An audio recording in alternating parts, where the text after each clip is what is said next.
শ্রাবণ মাসে সবুজ বর্ণের বিশেষ তাৎপর্য রয়েছে, কারণ শ্রাবণ মাস বর্ষাকাল, আর বর্ষাকালে চারিদিকে থাকে সবুজ।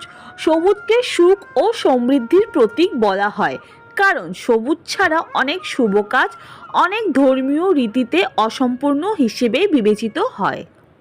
শ্রাবণে সবুজ চুড়ি পরলে যেখানে সৌভাগ্যের উদয় হয়, সেখানে এটা আবার বিবাহিত হওয়ার লক্ষণও প্রকাশ করে। ধর্মীয় বিশ্বাস অনুসারে শ্রাবণ মাসে সবুজ রং ব্যবহার ও সবুজ চুড়ি পরলে নাকি ভাগ্য আলোকিত হয়। অনেক সময় যেমন স্বাদের অনুষ্ঠান বা গর্ভবতী মহিলাকে উপহার দেওয়ার সময় সবুজ শাড়ি, সবুজ চুড়ি দেওয়া হয়। প্রকৃতির সবুজ রং মনমুগ্ধ করে এবং সবুজ রং মনকে শান্তি এবং শীতল বোধ করায়। এই রংটি সুখ, শান্তি ও প্রাণশক্তি দেয়।